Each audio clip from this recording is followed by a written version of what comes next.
Gardingaï, na Kolongwate, na Tikalata, na Triché, na Zarikata. Bitumbe Bandi, plus de 3500 morts. Mais des morts inutiles pour revenir à quoi? Et ceux qui ont refusé au départ. Donc aujourd'hui, Odinga avait dit qu'il ne sera jamais le premier ministre de Moi Kibaki. Moi Kibaki disait que je ne peux pas non plus permettre Raila Odinga. Mais il a fallu qu'il va se battre Fanano, pour Baya Okutana, ensemble. C'est pourquoi moi je dis, quand on a la tête qui fonctionne, on peut observer les événements qui se sont passés dans d'autres pays et éviter de prendre un raccourci. Parce que quand vous n'avez pas ce que vous voulez, mais si vous voulez avoir 70%, 80% de ce que vous avez voulu, il vaut mieux que rester dans un immobilisme où vous n'aurez quand même rien, puisque les lois sont qui vital quand même avant. Mouta Tshisekedi avant dit, dites-moi mon frère Grand Kalana, quelle est la suite des événements? Comment, par quelle magie, le président Kabila Wana, puisque notre armée, elle est là, elle est devenue hétéroclite. On ne sait pas qui surveille qui. C'est une armée triffée de groupes armés. Je peux peut-être vous rappeler qu'il y avait d'abord les ex-phases, Oyo AFD, là, Awa, Simanangu Bitumba 98, l'armée, il y a RCD, après, raccord global inclusif. Armée, il y a RCD, il y a MLC, RCD KML, RCD national, Maïmaï, ça continue à 4 armées. Après, Bitumbankunda, CNDP, Maïmaï, Kiwanja, Maïmaï, je ne sais pas comment, Maïmaï, je crois, une vingtaine de Maïmaï, ça continue armée. Mais une telle armée, ce n'est pas une armée républicaine, la police, la même chose. Dans d'autres pays, ce sont ces structures-là qui accompagnent le peuple souverain qui est en train de revendiquer ses droits. Mais chez nous, c'est devenu des groupes partisans pour traquer le peuple quand le peuple veut revendiquer ses droits. Et donc, le long de ce qu'on dit, mais depuis que Moutadise Tshisekedi Alobaki, qui va mener Kabila ligoté et tout. Mais Kabila Zo le Canada, on a été à Zokota Nabavu, à Zozonga. Et le premier les autres pexations, va ligoter, va me mettre à Tshisekedi, puisqu'il a promis qu'il prime. Pour la capitale Makambo, pas pour amuser la galerie, mais pour aider le peuple à avancer. Est-ce que vraiment, en âme et conscience, pas se voir du grand canal? On assure que yo chose à Kinshasa, tu peux faire les kamikazes, Kabila Zo le cas, au plongé, au kangi, au ligoté, et au tirani mobimba. Demandons des choses faisables. Il y a un lobby politique qui a fourni. C'est cette politique qui a permis à des grandes nations de se relever pendant que les grandes puissances étaient distraites. Aujourd'hui, si le Brésil entre dans la cour des grands, c'est parce que le Brésil a quitté Sakina Momoto, a banni pour organiser l'État, a organisé armée, économie, sociale, a vanissé Makambo, dans la télémie qui dit bah, les Américains, les autres ont compris, le Brésil est devenu très fort. Le Portugais qui refoulait à l'époque les Brésiliens, maintenant c'est le mouvement inverse. Ce sont les Portugais qui cherchent à aller au Brésil, basé de la Kaba visa, qui est côté à chaque jour le nombre de visas des Portugais qui vont dans leur ancienne colonie. Là, la ligne Congo comme en Ndingewana. Les deux qui croient que toujours pas dans mon Congo, base doit passer d'ici 10 ans, bah, on a Congo, puisque c'est comme la état du droit. Et pour y parvenir, ça ne doit pas être un combat de Tshisekedi du ciel, de Kamel seul. C'est un combat de tout le monde avec des leaders, bien sûr. Mais nous, les leaders, nous devons aussi éviter de mener des combats uniquement pour nous-mêmes. Non. Le président Tshisekedi a dit le peuple d'abord. Si nous pouvons nous sacrifier que le peuple avance, c'est une très bonne chose. Mandela a longué la prison. Tout le peuple sud-africain, les Noirs, on ne dit pas question. Il faut pas continuer de combattre contre les bateaux à mieux corruption à part. Mandela n'a dit jamais. Bango baza na mandoki baza na science baza na bandere sima na bango ce côté bonino so aussi là boti ngai na côté la bango fourni mais toi tu peux comprendre que Mandela accepte d'être vice-président de Frédéric de Klerk. Ce n'est pas possible.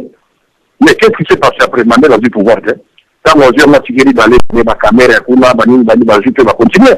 Moi je crois que il faut tout noter ça là to yeba ndenge nini pour conseiller Mbutana Bicho, puisqu'il y a des mesures spectaculaires.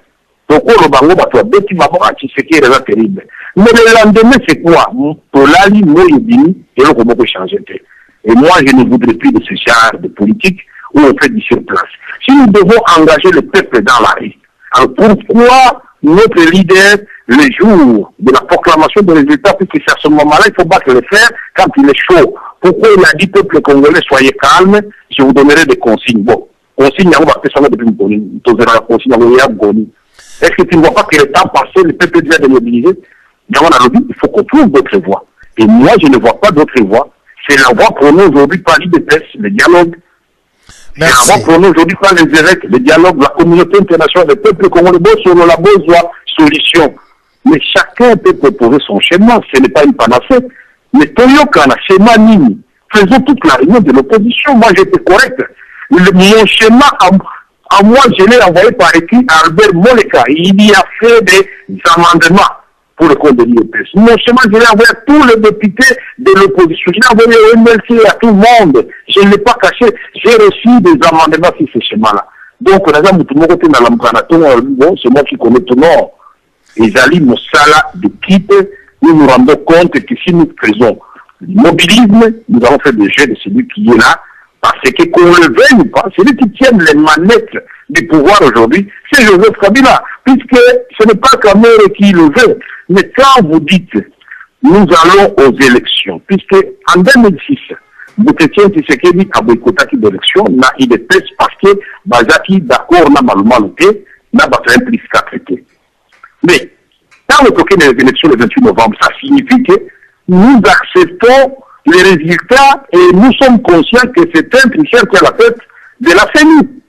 Et quand la CENI proclame Kabila, nous contestons, c'est vrai. Mais c'est la CENI quand même qui l'a proclamé, qui est une institution de la République.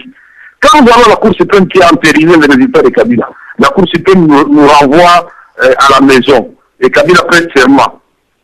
C'est quand même la Cour de la République. C'est pourquoi j'ai dit, si le plan formel de la légalité constitutionnelle, au terme de la Constitution, c'est lui qui a la légalité.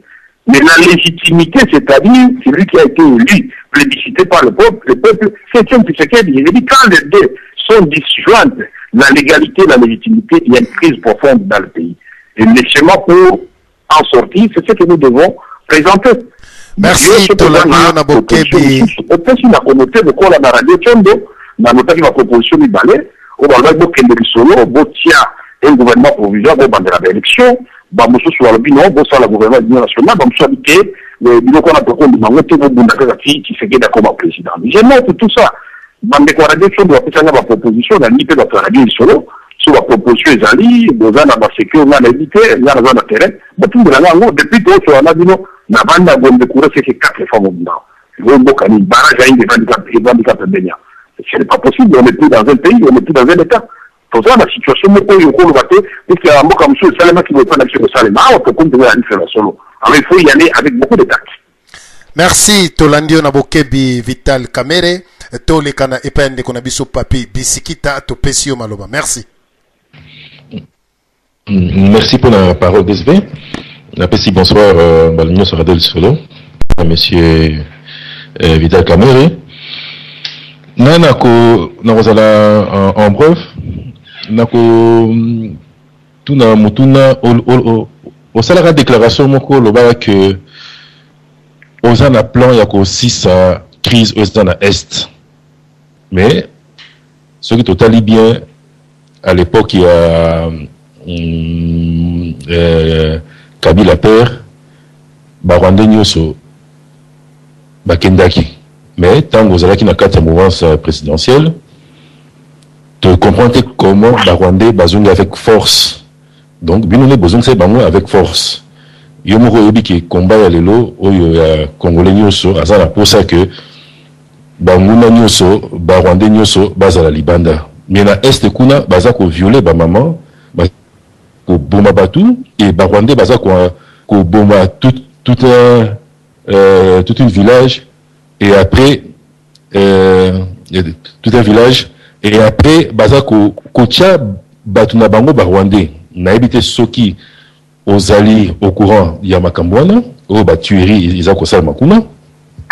De deux, n'a façon au lobby, au possible exemple, Italie, Zimbabwe, Kenya, selon l'élection et Pasaki, mais selon le schéma, on a Nenge, Naoki, Badir, Nayo. Donc, n'a monique aux alliés pour que le vieux, le président Tshisekedi, Andy Maaz, la première ministre, au lieu que Nanenge, Yomuro, parti, le lobby, que union, au lieu que vous avez un esprit, il tout un peuple, est-ce que vous êtes d'accord que le président Tienaz à la premier ministre ou pas, Parce que sinon, bah dire, tu es pour que le vieux, c'est la première ministre, Andima, l'inacceptable, dans son le Maloba.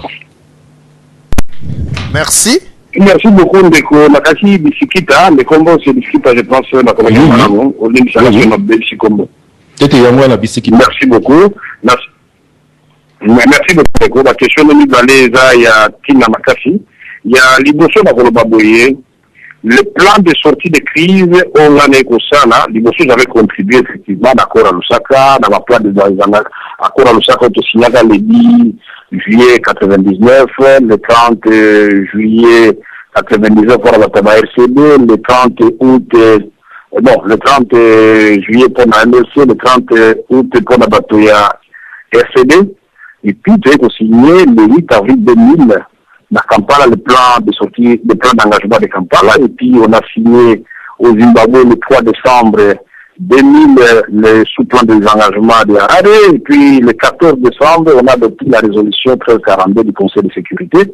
À partir de Wana, on a déployé les forces des Nations Unies dans les zones désengagées, na Boende, a déployé dans le pays du Soussou, na Bassankousou, a déployé dans le na Kabinda et Kabalo. Voilà les 4 points où les forces opposées étaient en contact pour départager. Et à partir de ce moment-là, le plan de retrait de troupes, selon le plan de désengagement de Kampala et le plan qui avait été entériné par les conseils de sécurité, on devait superviser la sortie des troupes ougandaises en traçant l'itinéraire qu'ils devaient suivre pour entrer dans leur pays. Les troupes rwandaises rentraient dans leur pays. Mais en même temps, nous devrions superviser le rapatriement des groupes armés de ces pays-là, respectifs pour les hommes en Amboka, Je voudrais d'abord rappeler ici aux uns et aux autres que quand le génocide se déclenche en 1994 au Rwanda, à la suite de l'assassinat de 2 présidents, Habyarimana et puis le président du Burundi, le Congo n'était ni de loin ni de près les alliés de l'époque associés à cette tragédie. Et qu'à l'époque, Ken Gwadon était premier commissaire d'État, il avait fait une proposition très louable. La tripartite Zaïre-Rwanda HCR, pour que les 2 millions de réfugiés rwandais qui étaient venus chez nous, Bazong et Panabango, et les endroits pour les éloigner, pour ceux qui ne voulaient pas rentrer, avaient déjà été désignés. Mais c'est les Nations Unies qui avaient, par un prétexte de manque de moyens, demandé aux alliés de l'époque de les maintenir là-bas. Et que cette opération d'amener les réfugiés chez nous, c'était la turquoise, une opération française entérinée par le Conseil de sécurité de Jali Zaïrte. Mais si Kata Otokomi, en 2016, 2001, assassiné M. Laurent Désiré Kabila. Le 26 janvier 2001, Kabila a vu pouvoir. Après, toujours accord global inclusif le 17 décembre 2002. Le 30 juin 2003, Tosangana, Jean-Pierre Bemana Barubera, c'est le fameux 1+4. Après, le 6 décembre 2006, Kabila a prêté serment, a gagné l'élection, après aussi si législature au titre communal. C'est pendant la législature-là que moi j'avais élaboré le plan de sortie de crise que j'avais fait entériner par l'Assemblée nationale, et ce plan avait plusieurs volets. Il y avait le volet politique. Moi j'avais dit pourquoi on a toujours demandé aux Congolais quand il y a un problème avec leurs groupes armés ou rébellions de négocier, de dialoguer, mais on n'a jamais demandé ça au Rwanda et au Burundi. C'est pourquoi j'avais dit le premier volet, c'est le volet politique. Il faut que la communauté internationale, de la même façon qu'on demande à nous de dialoguer avec Nkunda, avec son CNDP, qu'on demande alors au président Kagame, au président Museveni, de dialoguer aussi avec leurs ennemis et leurs groupes armés respectifs.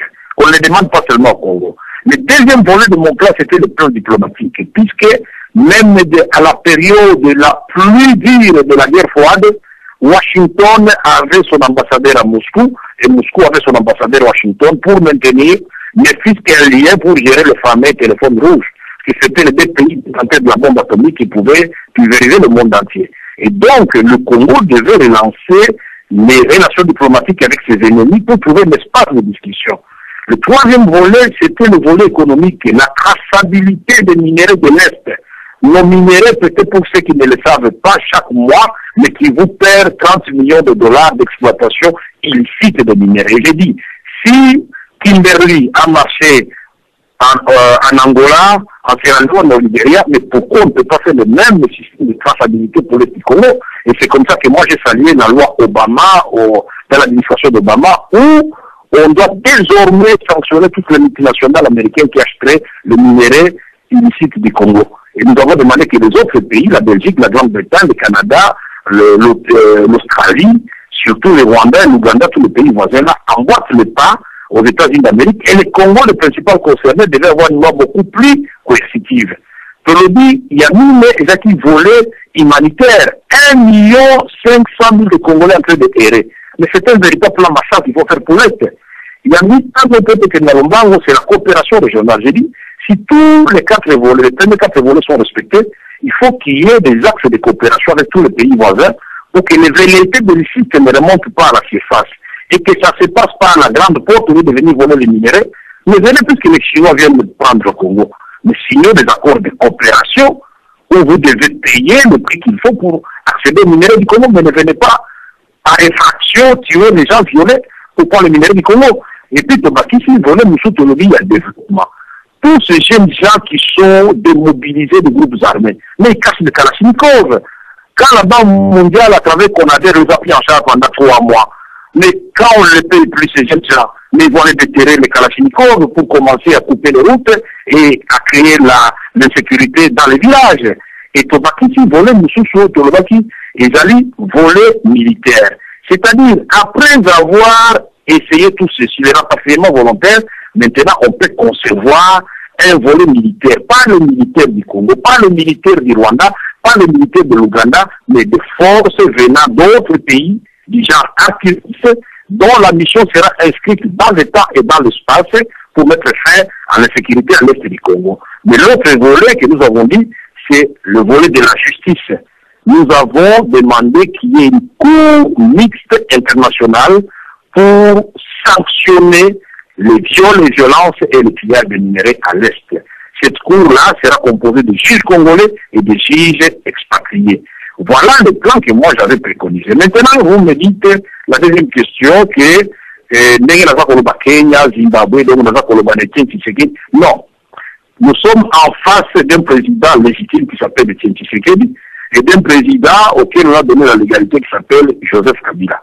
Donc le pourparler ici, c'est pour départager, pour qu'il ne reste qu'un seul président de la République.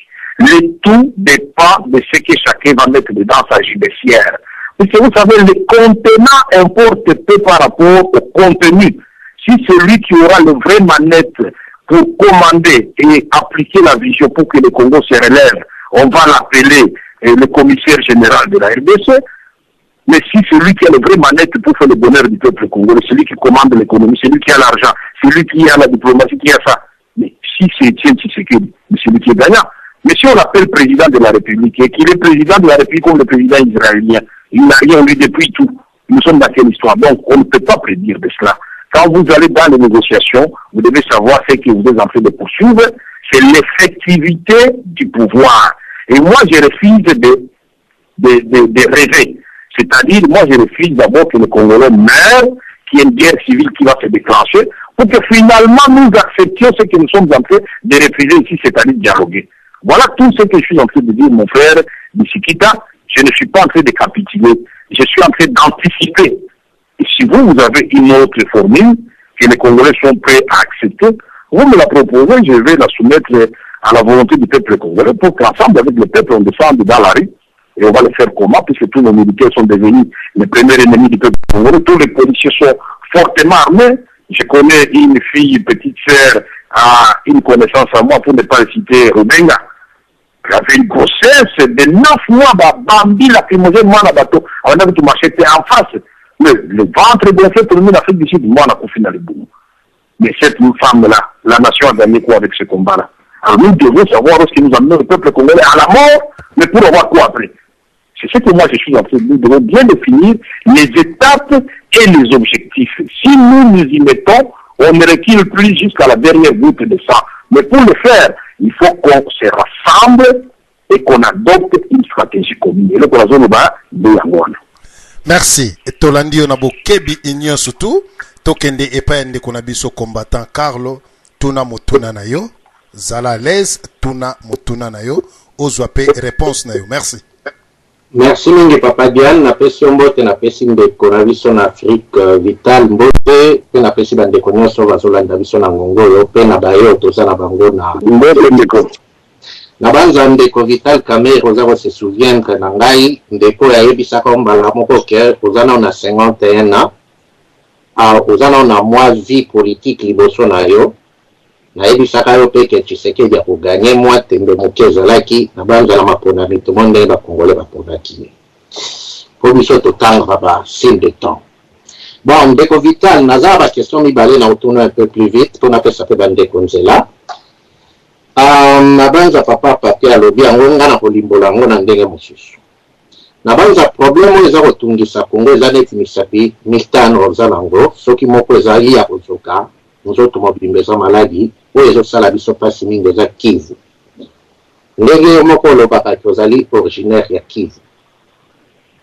Problème na biso ezali pourquoi Kivu ezozala kaka pacifié te na kopesa moyano moke me yo kolimbola ndenge yo ozokanisa parce que tozali na bato liboso bakoloba ba soi-disant ba élite mais bayebi ntina kozala élite te na kolimbola yango yo pe y compris oza na kati excuse nga eza mwa du makasi liloba wana mais ozosala linombre ya bato baokanisaka za baélite congolais na banza ndeko Vital Kamerhe na mitungisaka mingi olobi otamboli baprovince mingi ya Congo ozalaki na Kananga ozalaki na Mbujimayi oke na Kikwit ozongi na Kini na banzo botami na Bukavu ndenge olobaka oye na Kinshasa biso bakinoa toyambi yo sans problème.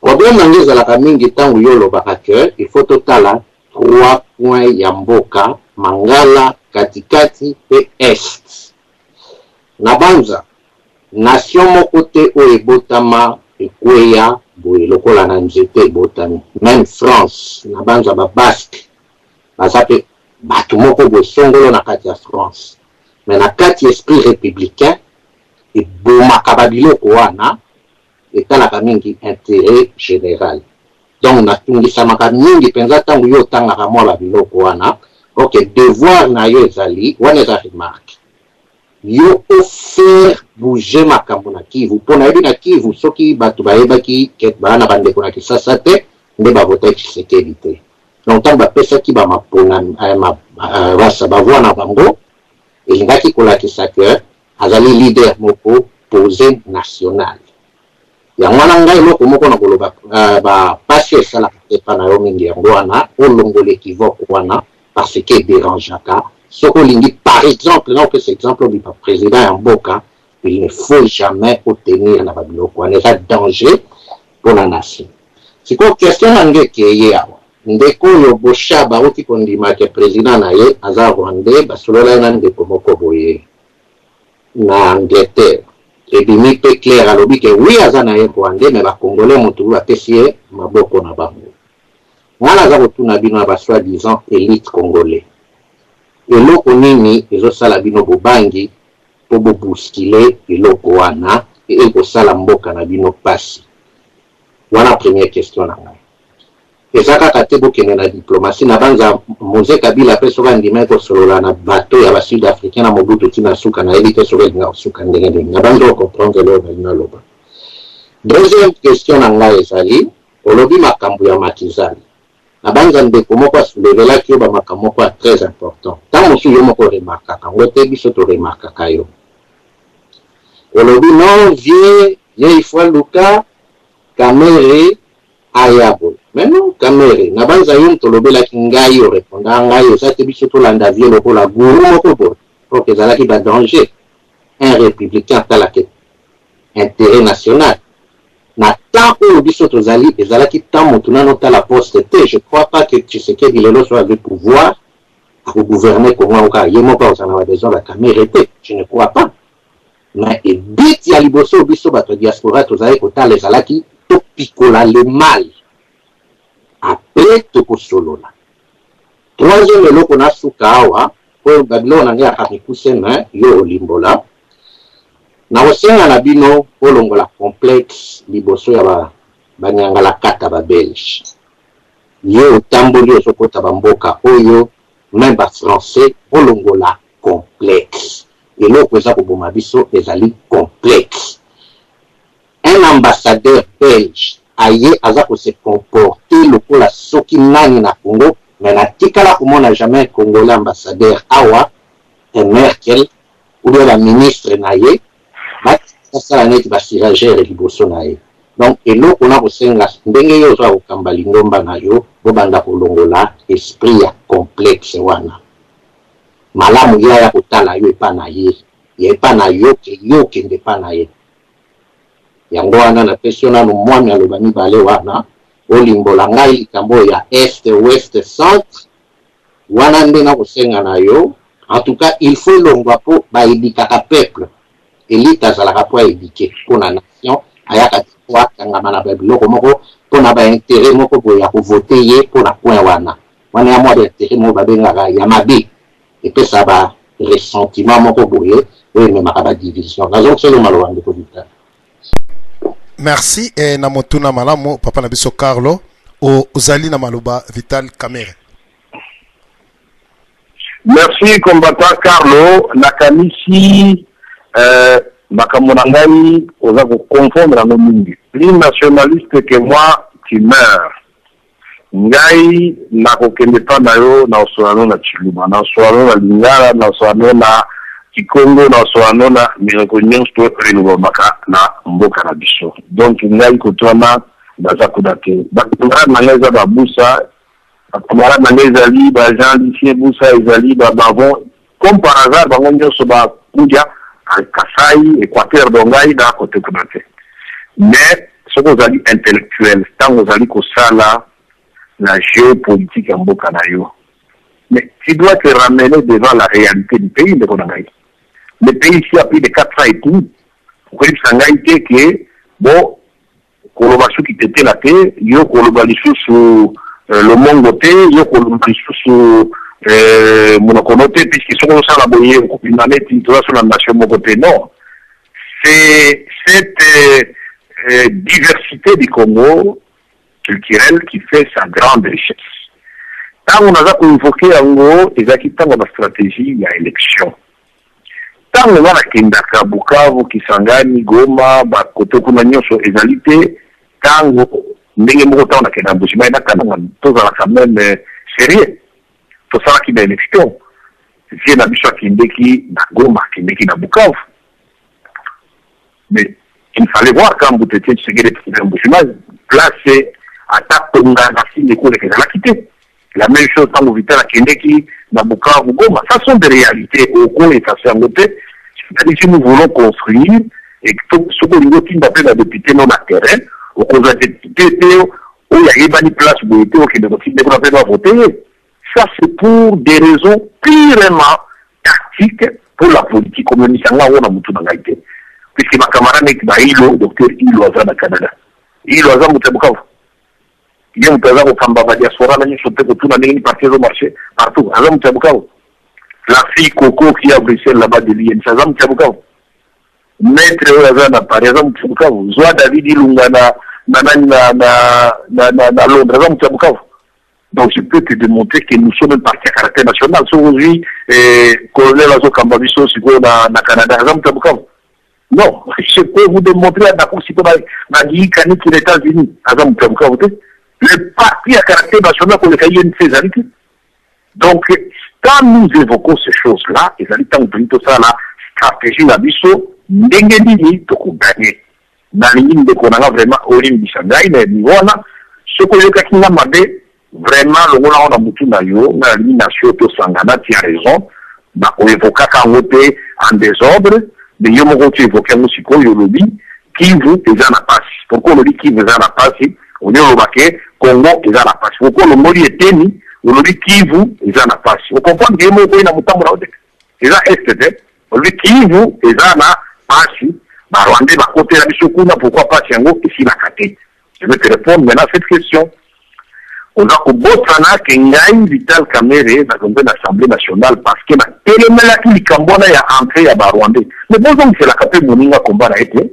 Je suis le seul à téléméla qui n'a lobby, s'il faut que je perde mon mandat. Ces fauteuils, il y a tous les cortèges, ma sirène, n'a Kolongo, puisque je ne peux pas accepter le discrédit, le mépris bato bakotelaki biso baokipe biso bayani neti bapacificateur ya mboka na biso nalobaki yango radio Okapi ezali luka na site Okapi komona yango na propose plan balanda yango ti lelo te le plan wana nauti kolimbolela yango awa le jour où tu sais qu'il y a une effectivité à pouvoir et qu'il y a ça y est na kopesa plan wana to pacifier est ya Congo ya mibale olobi Boshab soki andimaki ke mokonzi wa Rwandais ça n'engage que Boshab ngai nazali républicain mon cher ami nda biloko ya Rwandais ba Burundais ba Zimbabwe banini j'ai déjà dit à plusieurs reprises et ça n'engage que moi nga lelo yo un Canadien un Américain un Chinois oyo akokende na basankusu atongi hôpital atongi ba école bana bakoti hôpital bakoti ba école pona ngai aza plus congolais que congolais ya bongandanga ya basankusu oyo na Kisasa aza koyiba azotonga bandako na poto na ba Canada na les États-Unis d'Amérique. C'est pourquoi moi je voudrais juger chaque Congolais na ba acte na ye soko ke na terrain faiblesse ya rwandalisation wana ba kozoma prétexte ya kolwano discrimination ezali. Donc toi tu veux dire que soki toke na logique na yo admettons tolobi sikoyo doute ezali te Joseph Kabila azali congolais du fait que balobi azali congolais de ba capacité na ye ya kochanger mboka changer pe mbala moko non bon ka ko justifier makambo te il faut toloba sikoyo ke mandat oyo tikoleka ezaki échec total et Kabila n'a pas travaillé seul azaki entouré na Boshab azaki quand même Rwandais nous qui premier ministre Gizenga qui premier ministre Gizenga za Rwandais nous premier ministre qui Rwandais ba ministre nous surtout ba kamika tu Rwandais bana nous non on a une justification pour cacher d'autres personnes qui ont échoué faut que tout na ba premier ministre nous sur landana qui wana meshi bo resisa qui était pour nini pourquoi tant au caméra l'Assemblée nationale comme le la grand marché ti tango Boshab moko zo sala remise de prise mazo lande na ko laiti bato bakiko na Cour suprême. Vous écoutez la radio de la référence www.radiolisolo.com. Radio-Télévision Lisolo, la radio de la référence numéro 1 de la diaspora congolaise. The station with the best music. Best music. I love the music. Best music.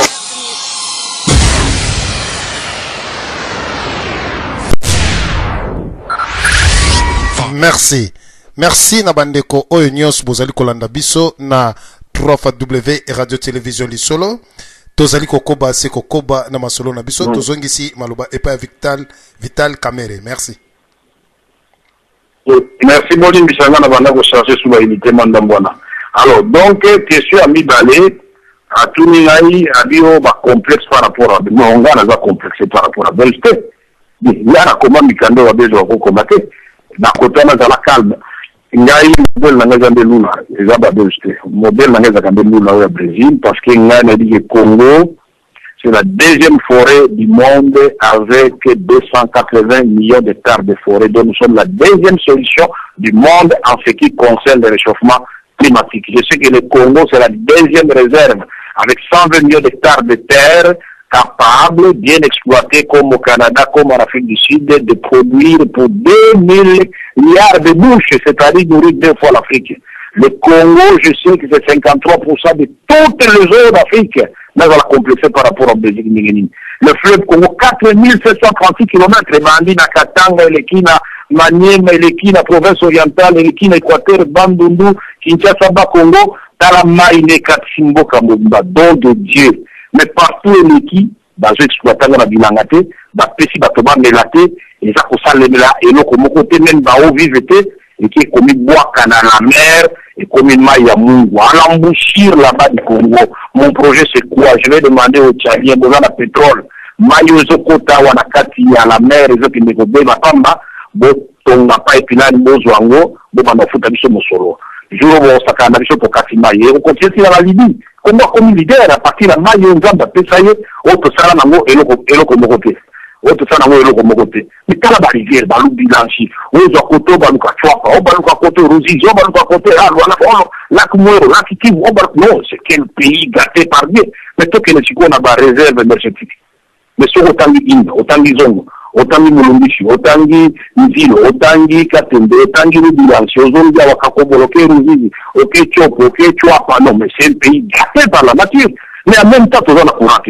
Mais tout ça, c'est 100 000 mégawatts. Il y a 44 000 mégawatts. Mais ce que je me suis dit, on va minérer. Mais soit tableau de Mendeleev, nous avons 110 substances minérales au Congo. La 10, il y a Pamba. Les études américaines démontrent que c'est 26 000 milliards de dollars. Aujourd'hui, PIB, il y a États-Unis d'Amérique, au 110, il y a Europe occidentale, mais aujourd'hui, potentialité à Congo. Les lots qui Arabie Saoudite potentiellement. L'Arabie Saoudite fait 18 000 milliards de dollars. Mais comment faire du Congo un pays potentiellement pauvre, mais réellement, potentiellement riche, mais réellement pauvre, un Congo fort, prospère et stable au cœur de l'Afrique? Voilà mon obsession. Là, d'accord, dans la complexité de la biodiversité, Zara tranquille, l'ambassadeur d'Afrique, mais il faut toujours retourner la vitesse. De temps en temps, quand ils m'invitent aussi, puisqu'ils viennent chez moi, je vais chez eux.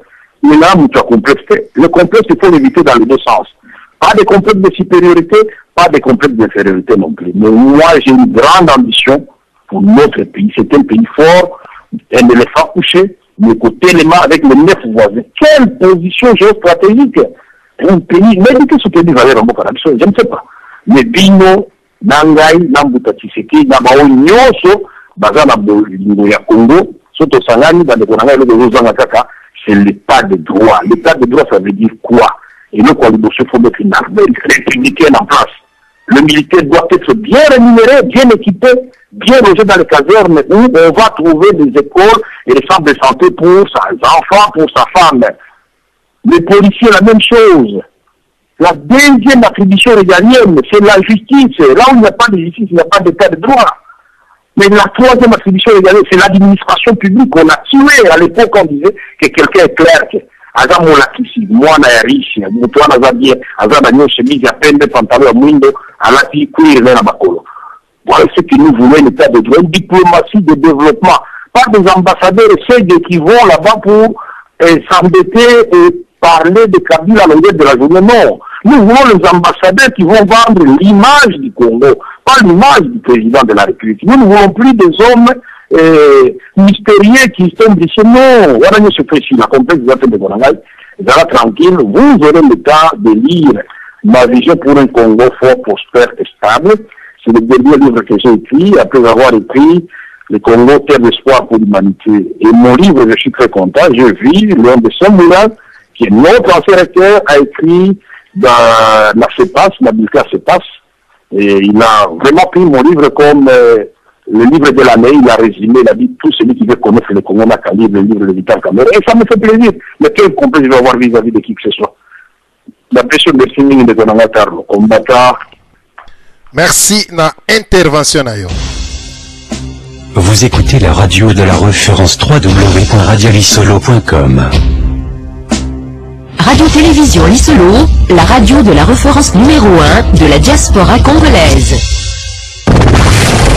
The station with the best music. Merci. Merci na bande konyos bozali kolanda biso tozali kokoba se kokoba. Oui, ozala ko tuna.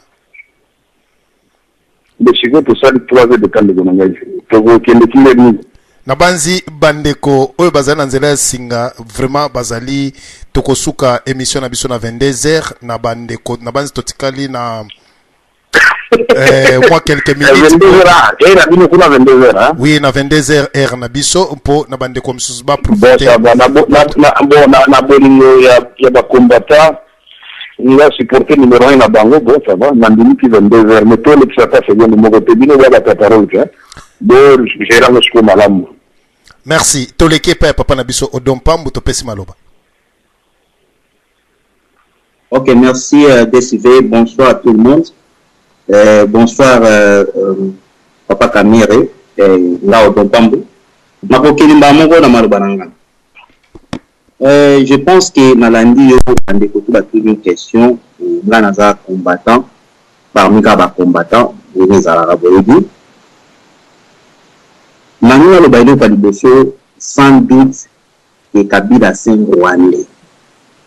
Biso to négocier na un Rwandais pour avoir pouvoir na makasi na mboka na biso au salamati. De deux, na rolinga yo moko pelelo s'il vous plaît, comme ka ko yebisa peuple congolais, nationalité na yo ezalaka nini. Comme biso toyebi kozali af Rwandais, af na ezali congolais. Toyo ba vérité po tango yango ekomi tosolaka penda na bato oyo baza ya biso. Soki moto aza ya biso te vraiment wana désolé. Na leki na koloba boye maloba na bino moko oza koloba tout à l'heure ndenge olobaki olobi papa Tshisekedi abaki kangela biso ye yaka na ye est-ce que moni congolais moko akangi ya ye na ye mais bamakambo na bino moko ozolobiza kolalisa pepe congolais noye pepe congolais a telemeza te parce que oyebi histoire ba Rwandais tango Kabila le père azalaki ba congolais ba bomaki ba Rwandais yebi yango très bien toza pepe moko toza tiki toza ba yuma te mais tango yo leader politique oza koloba makambo yo lobi na kata radio c'est que bino moko oza kolalisa peuple congolais pour atelemati wana ezali sans doute parce que yo koki kozwa lidogo papa Tshisekedi alobaki te soki eloko mo esalami te oyo koloba na radio wana selonga.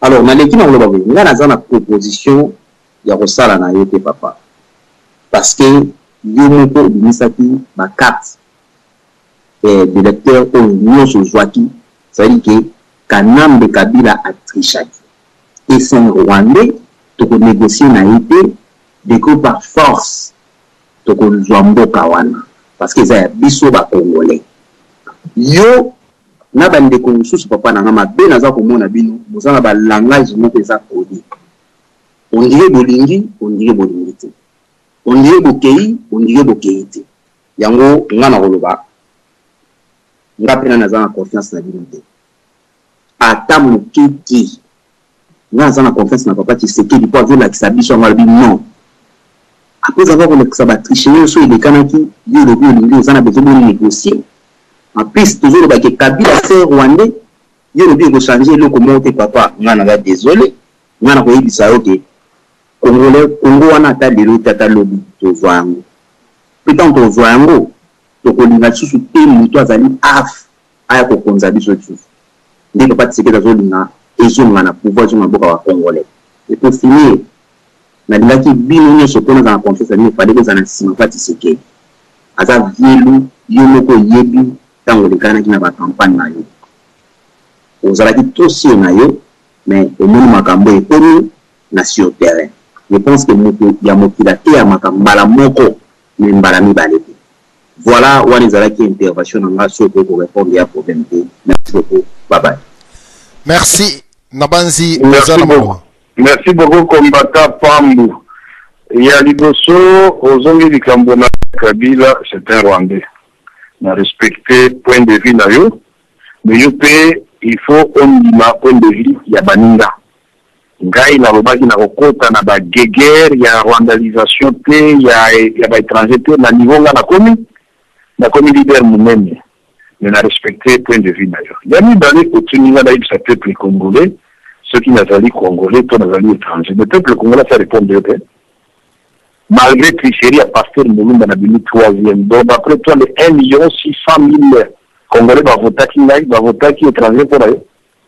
Le peuple congolais ça répond de yo. Et na sina boya kosilika na ba question wana puisque la comment on a des mois distraction moko et puis les ko sali sape Kabila mingi na ba enemi na biso. Ceux qui yo bandi ko rwandaliser ngai yo bandi ko douter na ngai. Mutako se peleza na Kabila na ba tunaite. Mais bah, qui dit pour la distraire, bah, tu vas radio, tu vas comprendre en malamu, tu me poses des questions. Yo mona maman n'a pas le bâtard internet, mon a image n'a été, maman n'a pas le nombre d'années. Oui, d'aller qui n'a pas, la sœur n'a pas, il n'a pas dans la sans atout.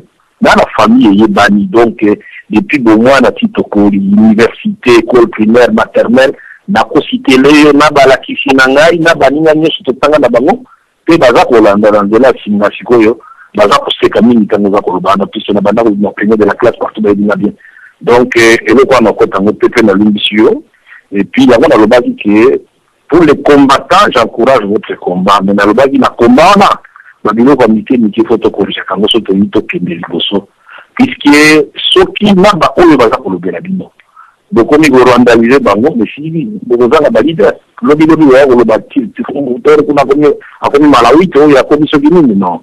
Bon, il y a une distraction, et ça, les mains période, il y a un Rwanda honoré, mais quand on a une zone qui est là, lobby, en blaguant, c'est le manabivier, dans mon équipe, papa, dans mon équipe côté, il y a Soudan, puisque nous sommes dans la frontière, mais à l'île là qui n'a Internet.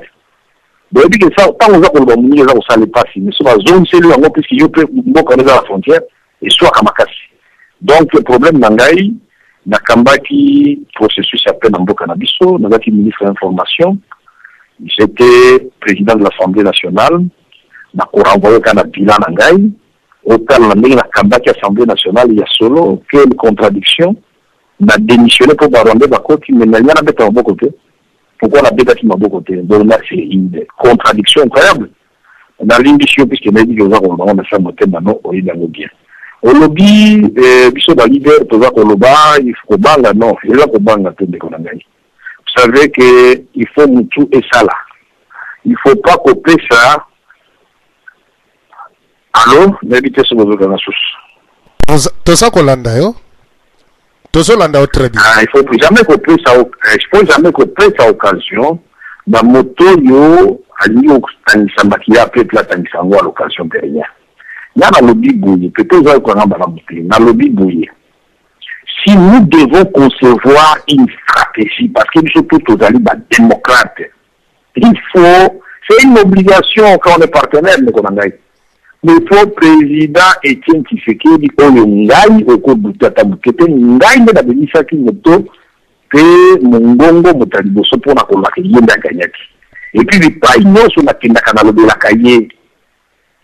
Donc il faut ye nde leader na biso mosusu azali te abengisa biso ye azali général me nakasi général tona mpe bacolonel atonaka mpe balieutenant avandisi biso biplan de guerre yango oyo. Yo kamere na ndio sala boye, yo kingani na ndio sala boye. Pe bozo na simate antokei.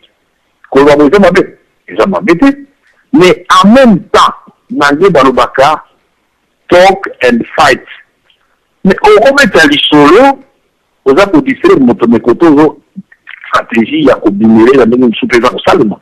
L'un n'empêche pas l'autre. Mais il faut qu'on ait la stratégie. Mabe na biso ba Congolais. Tolo bakanyo sopolele o muna na ennemi esa ebina plan parce que sur le beli yango déjà bakanda o sans vignoso.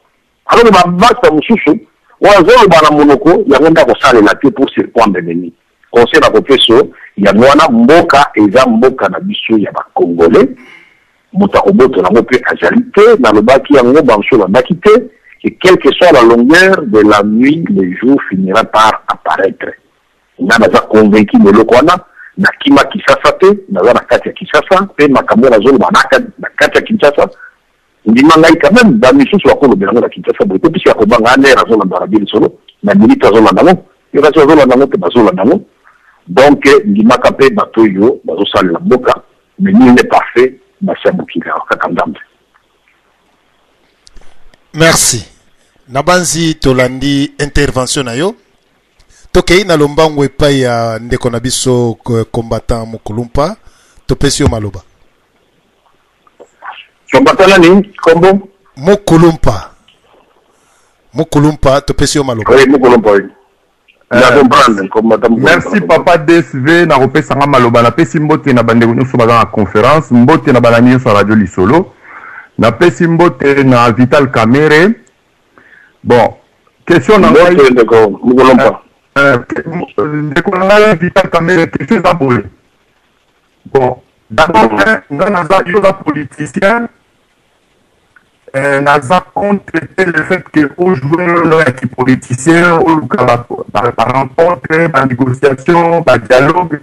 Je crois que dans la philosophie, il y a des politiciens. Je crois qu'il y a. Vas-y, Papa Nabiso Mukulumpa. Papa Nabiso Mukulumpa, Ozali Kobima, bien te entrecoupé. Na ebite problème nini oyo Ozo Kemala. Bon, de Vital la négociation, je n'ai pas d'objection à faire par rapport à ça, même si je ne connais pas le contenu à la niveau ça.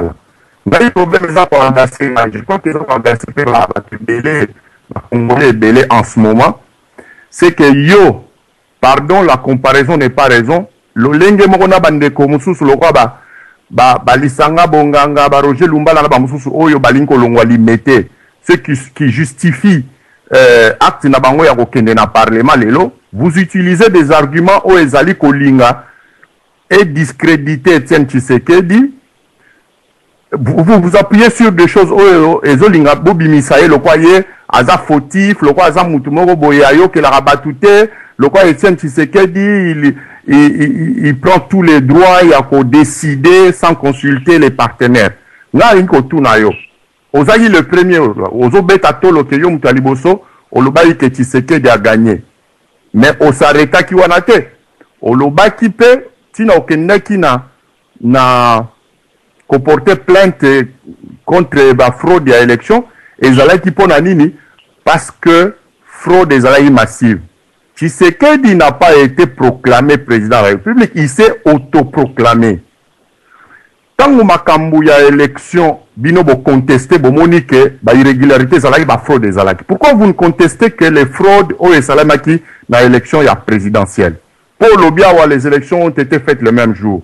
Pour nani tango boyoki siko proclamation à parlement bandi, aucun d'entre vous n'a levé son petit doigt pour dire ah parlement wana je conteste ces élections parce que ezalaki fraude. Bino nyoso bovandi nye bolobino tokende kokota parlement parce que peuple a lobi tokende kokota.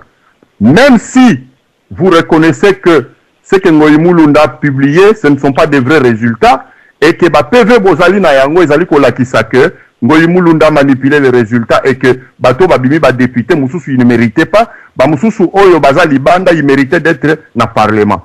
Vous vous revendiquez kokende na parlement au nom du peuple alors que vous foulez au pied bah, résultat au peuple à Tchaki na urne. Pourquoi vous ne vous êtes pas arrêté pour dire Parlement Oyo, même si vous ignorez annulation à Tshisekedi, vous dites Parlement Oyo Tokokota, enfin, Toko contester dans nos résultats. Vous vous êtes arrangé pour y aller calmement. Question n'a pas vous allez boyer. Vital Kamere, Toebi Kendenge Ozaboye, Ndenge Karlo Alobaki, Ozali, n'avenir nanou, comparé na papa Tshisekedi yo, Mwanzela ezana no liboso nzamba akobate la biso tozana nanzela kokende mikolo ezana no ebele na tuni boye. Pourquoi bozali honnêteté yo et c'est de votre droit yo na bande ko mususu pona ko yebisa directement peuple bobi bon nous acceptons que la stratégie to montaki to échoué. Pour nous nous reconnaissons qu'Anambe comme ayant gagné mais to préparer l'élection dans 5 ans pour que Bako Sabino l'issousoute. Dites ça clairement, tu vois la position d'Abino clairement, au lieu de non, on reconnaît Tshisekedi, en même temps, besoin de reconnaître qu'Anambe n'a qu'à parler. En tout cas, merci Mingi, Nazon Malouba. Merci. Merci Mingi, combattant Moukoulompa. Mais si yo, et l'oko na kosenga yo, Mingi, quand vous avez besoin de na parlement, boana, qui a pris des pièces na kati. Puisqu'au moment où je te parle, sur 41 députés de l'IDPS, 38 bazar au siéger dans l'Assemblée nationale. Le tout fait IDPS, Nakati. Et puis, décision, il y a un bout de Tshisekedi qui concernant qui la partie de sous-souté, et concernant qui d'abord IDPS. Il fallait qui d'abord, député IDPS, bango bala qui ça, exemple. Pardon, mon cher ami, pardon. Je précise un truc. Juste voilà. Un truc, il y a maloba. Na lobby boy tant on a zolo ba bozo kende parlement na lobby ba DPS na banyo so compris na sali distinction mon côté na lobby merci beaucoup merci pour la précision alors ce que zali biso nyonso ndima que à un moment donné le président Etienne Tshisekedi a coquille pour la raison contre tout le monde à tout moment ndima pe yango pourquoi vous bangelo kona. Mais pourquoi à l'époque où ils avaient méconnu le président Mobutu, qui 13 à Pamba, Baningi si parlement monolithique, Pour moi, l'objectif, c'est que nous ayons quand même un espace où nous pouvons encore redonner espoir à notre peuple, dénoncer tout ce qui se passe du mal dans le pays, tout comme dans la birmanité, où les gens ne vont entendre qu'un seul son de cloche, RTNC, Télé 50, Digital Congo. Parlement, ils ont la magie là-haut. Les Lissanga Bonganga, s'ils sont connus aujourd'hui. Mais c'est Sanga, les Roger Lumbala, tout le groupe là, c'est parce que Tango Vital Kamera, là, qui va dans sa malouba d'opposition, peuple était à Holanda. Mais quand nous sommes peuple contre le président Kabila, même parti de l'Assemblée nationale, les gens ont montré que Mbok a mal gouverné, malgré que la résolution les a appliqué des sanctions, et puisque là, ceux qui sont en train de faire se gouverner par défi, ne pas la politique. Nous devons raisonner en termes de coût d'opportunité. Qu'est-ce que ça nous coûte de ne pas entrer à l'Assemblée nationale et qu'est-ce que ça nous coûte en entrant à l'Assemblée nationale? Voilà l'exercice qu'un intellectuel doit faire. Ce qui te coûte pour perdre nini, pour gagner nini. Ce qui te coûte pour gagner nini, pour perdre nini. C'est ça la question et moi je voudrais que ça soit une question au débat. On ne décrète pas une telle mesure comme ça. Il faut expliquer à tout le monde mesure un objectif dans nos amis nini. Mais l'autre côté nini qui peut changer. Donc on a bâti qui a battu à pouvoir, d'accord c'est là, d'accord réviser la constitution en 2016 et alors que nous avons encore une stratégie de cartes à jouer. Le lot qu'il faut te bousculer, il y a un autre qui dialogue, n'a dit besoin qui s'en dans le gouvernement coalition. Non, le dialogue concerne aussi le départ de l'actuel CENI et sa restructuration. Ce dialogue concerne le calendrier des élections provinciales. Ce dialogue concerne le calendrier des élections municipales, locales et urbaines. Le vrai pouvoir se trouve aussi là-bas. Ce dialogue concerne la mise en place d'un observatoire de la bonne gouvernance dans notre pays, puisqu'il y a trop de détournements, trop de corruption. Il faut qu'il y ait un observatoire, comme cela a fonctionné au Botswana, en Suède, pour surveiller une autorité supérieure, même à la Cour suprême de justice, qui peut arrêter le ministre cette fois-ci. Il faut un observatoire de droits humains. Il faut qu'on en parle, indépendant du gouvernement, pour qu'on commence à punir tous ces crimes de sang à l'est du Congo, toutes ces violations massives à Kinshasa, on a tué les gens pendant les élections impunément. Il faut qu'on mette la Cour constitutionnelle en place. Nous avons une jurisprudence de 2006. Entre le détour, il fallait 15 jours après la proclamation des premiers résultats pour organiser le deuxième tour, mais nous sommes autour de la table pour voir que c'était techniquement impossible et on a pris une mesure politique pour dire que dans un mois. La Cour constitutionnelle, dans la Constitution de la République démocratique du Congo, dit que la Cour constitutionnelle qui va remplacer, puisque l'actuelle Cour suprême va éclater en 3 juridictions. Cour constitutionnelle, Conseil d'État et Cour de cassation. Et donc, pour que la Cour constitutionnelle, qui doit juger des contentieux électoraux, pour qu'elle soit compétente, elle doit être installée 3 ans au moins avant la tenue du scrutin. Mais nous pouvons prendre une mesure politique au terme de ces dialogues pour dire, nous mettons entre parenthèses ce délai, comme il y a trop de tripatouillage dans la justice, nous autorisons à cette Cour de commencer dès sa création. Nous disons que nous voulons aussi restructurer le Conseil supérieur des médias et qu'on supprime le ministère de l'Information, qui est une autorégulation par les professionnels des médias eux-mêmes. Les médias, c'est une arme. Nous voulons parler aussi de la neutralité de l'armée, de la police et de sécurité, qui doivent être des services publics au service du peuple, pas au service des hommes. Il y a un lobby, awa ezali nde tovanda, loko na lobaki, tovanda, tozo eloko babengaka feuille de route. Soki tosali feuille de route, mokolo Etienne Tshisekedi apesi biso yango, adopte yango, mokolo boyokaki Vital Kamerhe viole feuille de route wana, okotelefone na ndeko boyokanaki boye, mais pourquoi yoki osala su boye? Où est la feuille de route de l'opposition? Soki lelo na telemeli yango na bandi kosala yango bokoloba, ah non non, Vital bandi kopusana mwa mingi esika aza koboskile vie te, alors que ngai posa na ngai ezali nasalisa vie et chaque jour je ne fais rien sans téléphoner à Albert Moleka, sans téléphoner à Sami Badibanga, et tant toke na Addis Abeba na Félix Tshisekedi bango nyonso bali ndenge na ngai kotravailler na bafayulu, je ne fais rien sans que batuna bango awa die akoloba nini tosala nini po tokende liboso. Nayebi mabenga nasali ezali wapi te, et puis biso mpe tozali bana, mais tokoki kotala mpe vie na biso mbula eza kopusana. est-ce que Tolingi vient à savourer que victoire naïe, nous le faisons comment? C'est ça la grande question. Mais toi, il y a quelqu'un qui la vie te conflata du matin au soir. Non. Donc, il vient awa, to kokate. Awa, to kokoka. Nzela où je vais me coucher, mais moi, je vais m'en moulaï, mais je vais ma place. Voilà ce que moi, j'ai comme conception. Ici, que le côté de Souka, on était que le président Kabila a gagné. Non. Donc, on va gagner. Puisqu'au côté d'un plan de sortie de crise, on a en Internet la semaine prochaine. Plan de sortie de crise, Nangaï n'a décrit clairement nous sommes dans un pays où les institutions de la République ont proclamé quelqu'un qui n'a pas gagné. Ils lui ont donné la légalité. Et celui qui a gagné s'est autoproclamé, comme vous le dites, il a la légitimité. Donc reconnaissez quand même que la légitimité et la légalité à ce moment sont disjointes. Puisqu'aujourd'hui, attends, vous avez d'appeler ordre. Les généraux vont obéir. Attaquer sur la ministre va obéir. Donc il n'a pas la légalité et nous devons conquérir cette légalité pour qu'elle cohabite avec la légitimité. Voilà le sens du combat. On peut le faire par la guerre, comme vous le dites. On peut, aux mandats qui donnent le bas, qui n'ont pas la liberté, il y a les mandats qui se côté, puisqu'il n'a pas dit que le peuple n'a pas la minute au lieu, avec la composition, la configuration de notre armée, les Ossalamou Boé, pour cette occasion, pour la Nabiso Pamba. Il y a notre lobby, pour ça la paix politique qui a fourni. Selon les Namoutou, tant que soit correct et les sources de problèmes maintenant continuer de ça. Politique a fourni.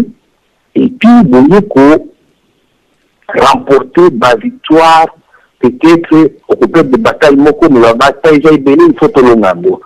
Donc, Ngaï n'a pas hypocrite que de Konangaï, n'a toujours l'indépendance d'esprit d'Angaï et puis respectueux des principes républicains et du combat démocratique. Donc, je ne serai pas le premier à trahir. Merci. Nabanzi bande ko bolandi biso na kimia nyonso tu. Bande ko belé o bozali ko benga na banzela ba téléphone, banzela ba Skype toloba ki vraiment to ko kangaline po to déborder te.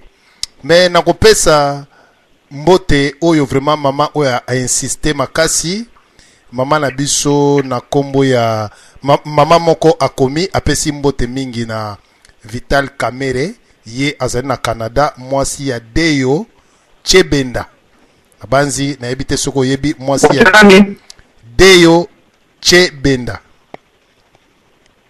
mwasi ya Deyo na banzi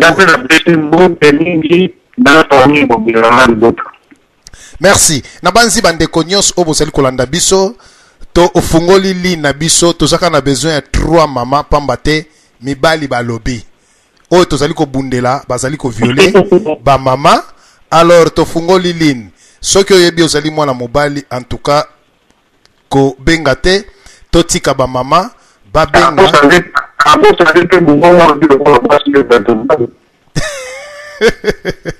merci na bandeko na biso to fungoli line ba mama ba benga comme ça to yamba ba mama poto e ba kokanga bisaka na biso. Best music.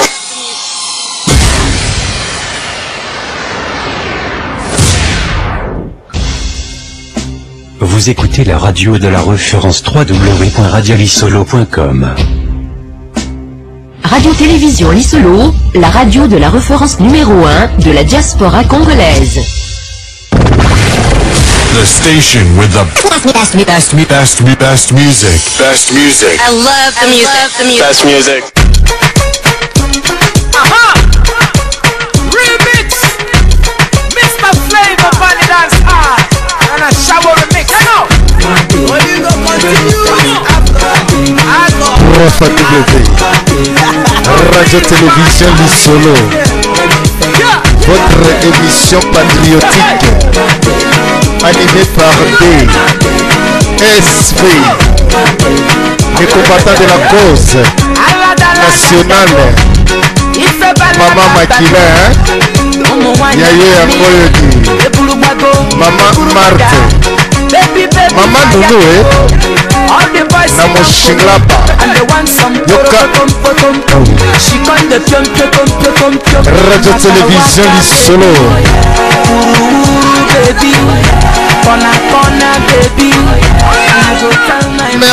Merci Nabandeko, merci Papa Nabiso Mayamba Kuna na Régie, na Loyembo, tomoni mama colonel Makila ya koteli biso mama koti motuna epai ya eboto mama na ngai papa vitale bonsoir ezanga mama Makila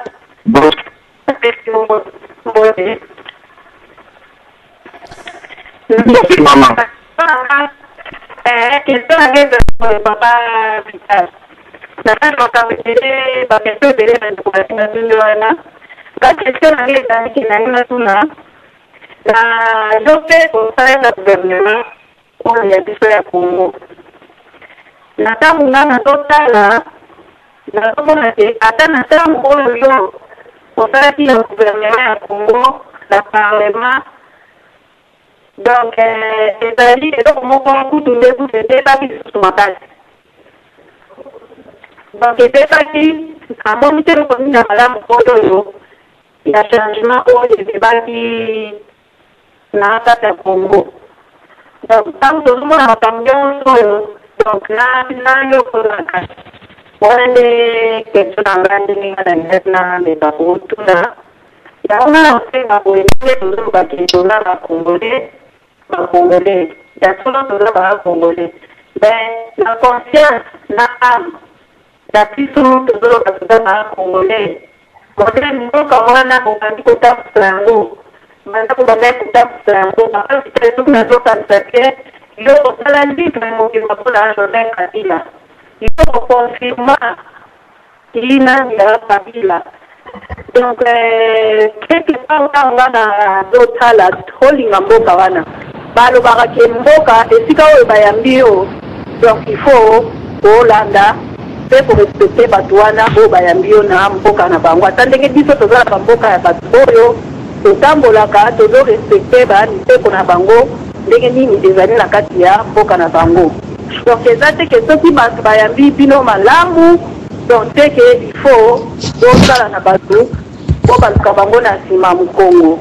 Donc, dès le Komukenga na ngana meka koloba, yango wana. Lelo ko ngana kosenga po ezali trop tard te.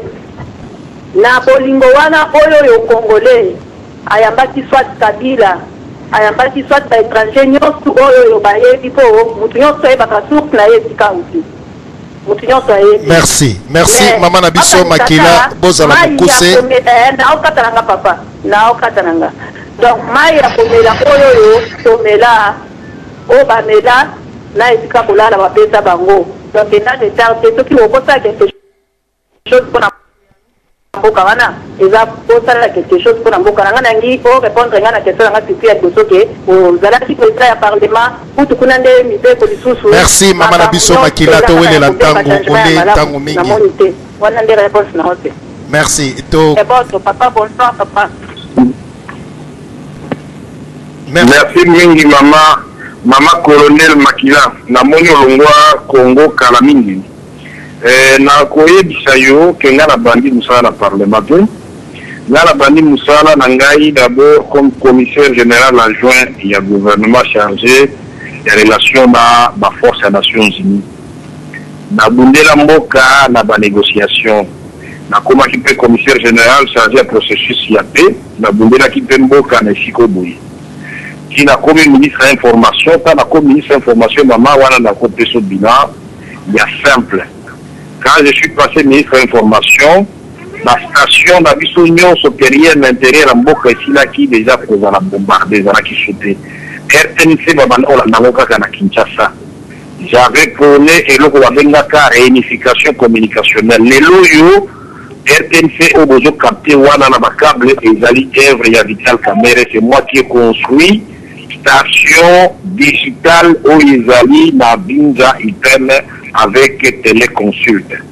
Wana na kolo bakaka wana na bakisi tous les journalistes wazaki na prison na Benissa Bango na tango na ngai batikala ko kangata télévision moko te pe journaliste moko te. Maman ko vérifier yango ozape mama moboti olo bakape makambo bolingo pesa na kati za pe kolo bakaka mpona koloba. Yami bali yo lobi kitanga na komi na parlement de Beni makasi mais solo bien makasi. Merci Bolimbisi ngaita na komi na parlement longonya oyo Kongo izwa mokili mobimba comparaison ya parlement na biso comment il fonctionner le parlement ya poto puisque ngai na opposition na majorité babanda koloba kuto banda kobenga ngai l'homme qui met l'église au milieu du village et na ekolongwa mama avant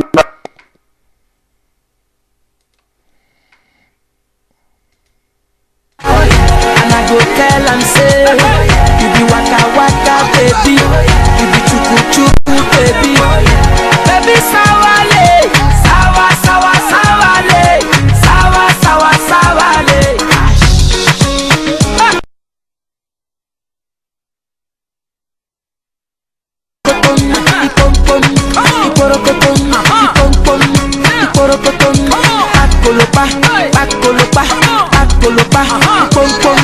Ajari papa, kuma baby, kurege, pom pom, ashawo, awusha, awusha, ashawo, ashawo, awusha, pom pom. Merci Nabande Konyos Obozali Kolanda Biso Nabanzi moi kobi. Merci moi kobi qui est Nabanzi ba mama Bozela. Banda kisano na bana ko ba puisque nakopeso nakozo unité na ngai na lobi tango ba attaquer ba soda Jean-Pierre Bemba.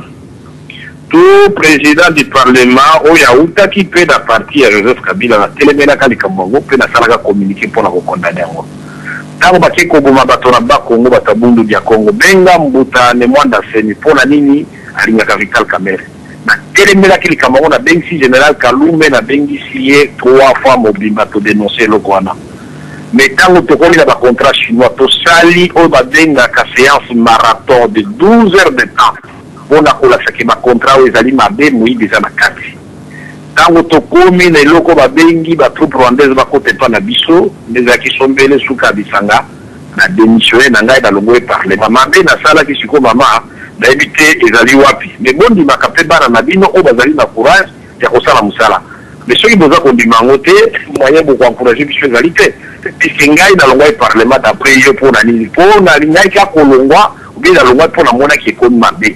Mais après ngai siko ekomaki ndenge nini ya ona lobaki oyo ekoloba ke modelo bazomemela mboka mama modelo bazomemela mboka to sikorobela ki yango eza modelo ya merci papa na biso Vital Kamerhe Vital Kamerhe kwa molisi la mboka na biso depuis 1960 eza kokita lelo nde komi grave koleka merci na banzi moi to sala rupture oluka ndenge nini ya kogere mboka oyo modelo mosusu bamiyibi pe ya kala bakoma te lelo neti mwa blanchisseri. Merci. Naoya ibaka kala, naoya ibaka mwan ndambo elekia wa, naoya koiba sika bango misofoto tia bango kituma moko. Puisque mingi baza ko bomba la zikoyo, si maya lisolo, po baza lisolo na kata ba institution te po. Merci Vital Kamerhe. Yai na lobaka polele, moko na biso oya zwa poste, ngonge koya peuple congolais kotuna ye, yo na place omuye osalaka nini. Nakanisi, wana ni watango la vérité. Merci Vital Kamerhe. Merci Vital Kamerhe. Nabanzi olobi mingi tolandi yo. Nga nazali kosenga yo. Po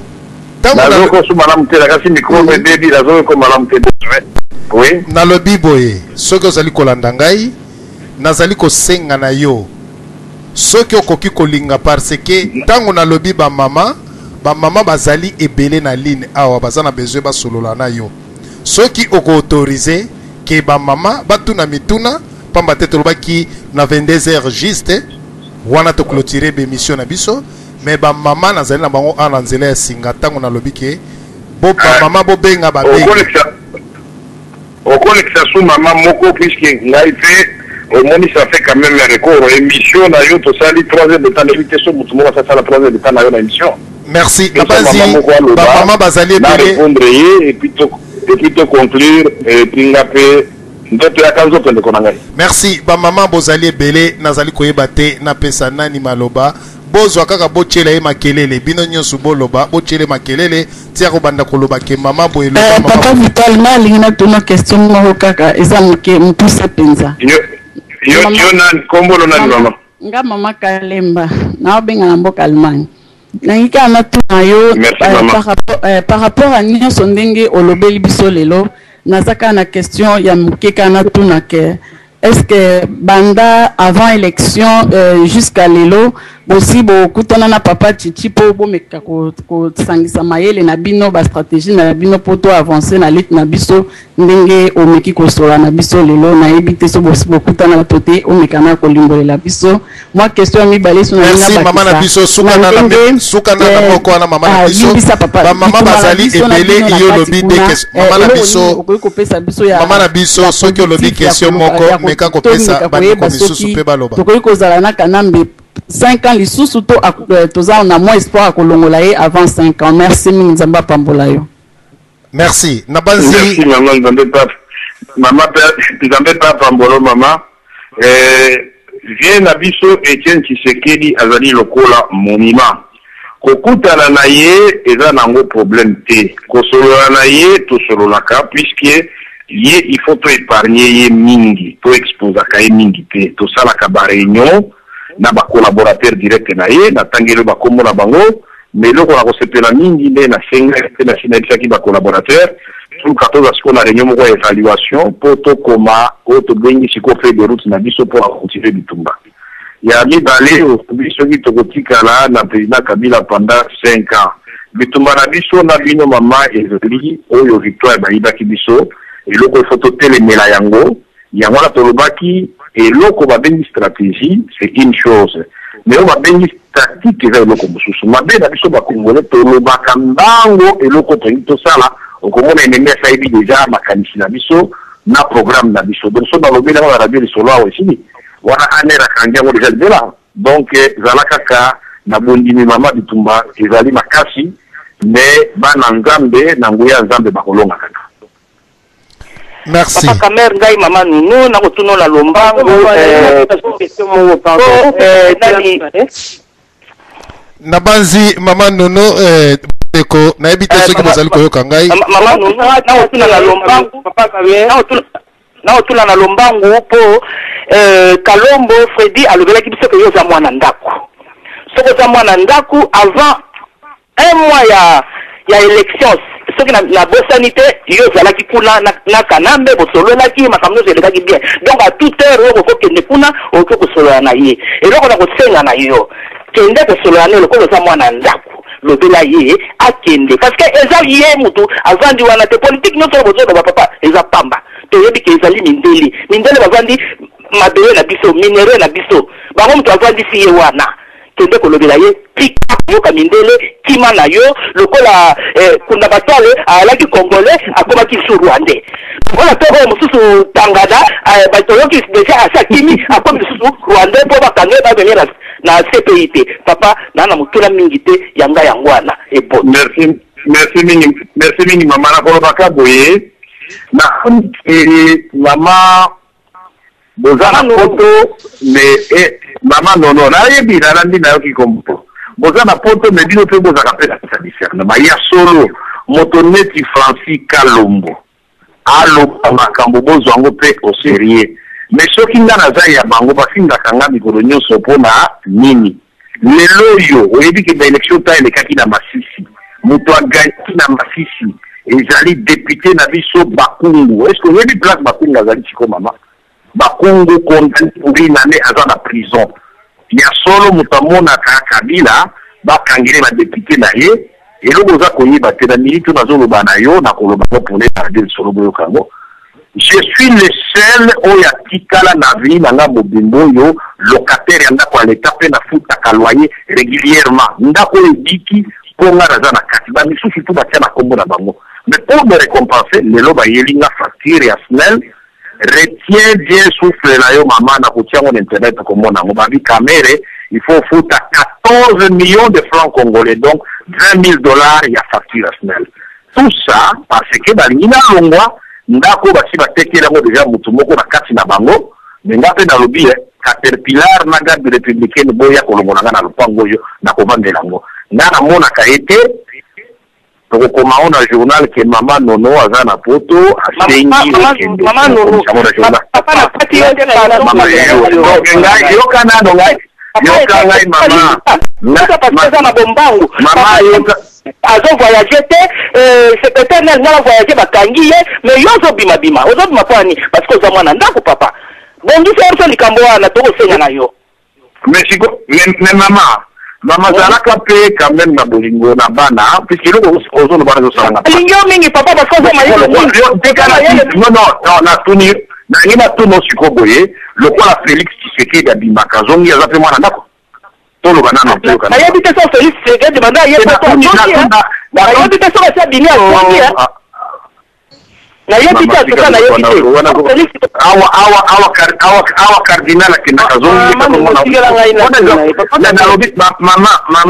mama soki tolingi toyokana malamu nalingi toyokana malamu soki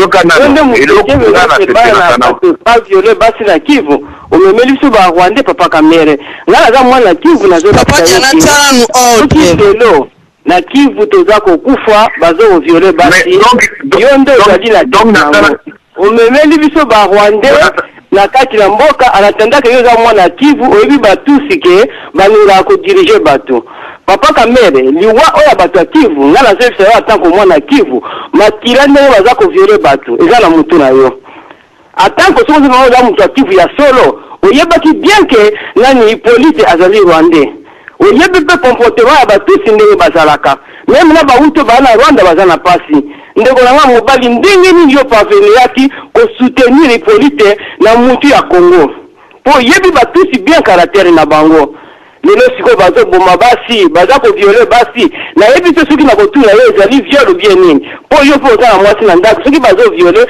bazo cha banzete bazo bebisa kuna na kati no se komi polele na yebi te soki na kombo nini to kopesa yango oyo bazo sala kuna na Kivu nduku yangu angalia vile unatobuisha obomisi biso Kamere hata kwa mwana ndaku wewe fanya vitu vya vile utubebea batusi ndani ya mwingine unatuisha baba Kivu zia kubeba hata kwa mwana ndaku mbavimake osela vizake batusi baya na kati na mboka na comportement na bango siko okie biso siko wapi. Merci. Merci. Okay, merci maman Nabiso. Oui, naza koloba boza koyoka kaite. Boza koyoka kaite. Nakanisi ke naba mama botoko to mboka te. Et aza koloba on dirait ça enregistré qui on a cassette. Moi il va faire réponse na question na égalité. Ah lobby c'est très bien mais la kaite ba tonyo so balandi. Baza impressionné na makamoza koloba mama te baza impressionné mais éviter ndenge vandi wana soko so tinda ta moi et mboso la ta 5 fois au tindeli ba mama baza Kivu kuna téléphone siko na Kivu tuna bango bitumbonga na salela bango na ndenge na salisa bango moto na moto sala binanda et puis okende kotana ba voir ba pesa kinga na Kivu kende kotuna kuna mais kana no longa place ozali wana kende na Kivu lo bele ko no baki soko kozonga mobimba boki ka kwa filmer biloko zanga tina soki batindio Oloba, on dit émission de qui malamo, et sali moi ba jalousie, abino no loba boy.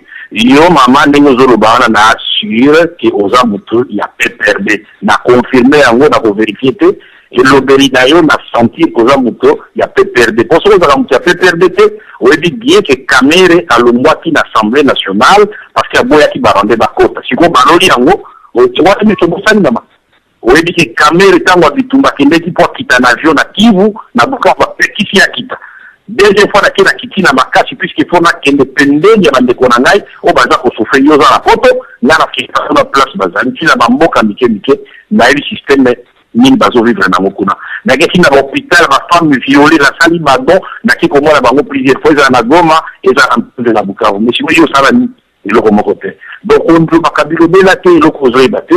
Histoire au changer en côté Vital Kamere na Joseph Kabila bakabwani parce que Vital Kamere le kola Etienne Tshisekedi pe monaka que Mobutu oyo Tshisekedi pe sana katanga basinya kama manifestantele Mobutu tenga mi Tshisekedi ali na kola ndako ndenge tenga mite na na kei na nzela peuple congolais ndi matengai na pe na moni ke muto basalaki atenga mi mena tiki yenda na nzela peuple mabezali ba bende so tika na lisumu libera. Alors pourquoi ça doit être valable pour la Bamisou pour la Naïté? Ma qui ça là le Moli Wade. Il y a une personne qui Wade était. Le nom a pogné la Sénégalité. Donc maman tika bilobe la surtout ça la émission et ça émission pour te construire. Il y a une ligne au téléphone du bateau. Bon comment on allait na bosuki senga basuki sanga ni wana tika na mta argument olobi na zongi selio mais koganga batike na no yemba tina suka yo moko fonda ti au place ko suka ko yemba na yona oza mama peut perdre na comprendre ça nango bituma politique mais ce vrai na kanisi to ko conclure puisque faut comme la 22h10 merci na bande konyos o bolanda kibiso na mpoko malelo Allô? Débat na biso na banzi ba mama bolimbisi pamba te mbala ya sima soki tokosolola na ba mama bokosolola pamba te pona mituna na bino lelo tomekaki nanu kokanga na banzi bandeko o bazali ko ndo na dia no kotsenga na ibiso na gozo ata mo 3 minutes s'il te plaît mboli na banzi 3 minutes ndeko akomi vraiment na suka esika ona lobaki vraiment ke bandeko kota siko tokomi na suka vraiment ya papa na biso na yebite soki ye akolinga motuna wana pamba te tokomi vraiment na suka na kanisi ndeko DSV l'économie balobaka la loi des rendements décroissants oui soki bokomi na likambo ya mukie un sujet avec plusieurs personnes les auditeurs bakoretenir sur likambo malunga te na kanisi tolobeli ba question ebele kombaka baposer ba question ya makasi et puis on sentit que souci na bango ezali po tokende liboso donc tout bapesi baconseil nga na kanisi ke culture ya mboka place bozali il faut ezala ndenge wana toza na débat osali remarque na ndimi yango sportivement basiliki te te mais aller affirmer que le sang de toutes les femmes de l'Est eza na mutu ya Vital Kamerhe c'est une affirmation quand même grave oyo mama oyo ya boti mwana lokola ngai akoloba te mpona mwana ya moninga nde lisusu te gratuitement esalaka mabe na motima nga natosaka mama mpo naza na mama abota ngai nakondima te aloba na mwana mondinga biloko mama otoloba na ngai mpe nalingisi mama ngo na nkombo ya Jésus na biso oyo makile sopanaki mpona bato ya mokili mobimba balimbisa ye me ngai ekodécourage ngai te nakobundela Congo parce que leader efandima biloko wana bakobambo mabanga place vo betelo maboko yango wana ki leader yango wana basepeli mingi mpe kozala malamu balider mosusu mpe bandimaka koyenda radio lisolo basololaka na bino pendant 3h30 minutes nga lokola na ndimi boye bo encourageaka nga te professionnellement na ya lisusu je crois que nasali mabe te lokola na ye we donc na ye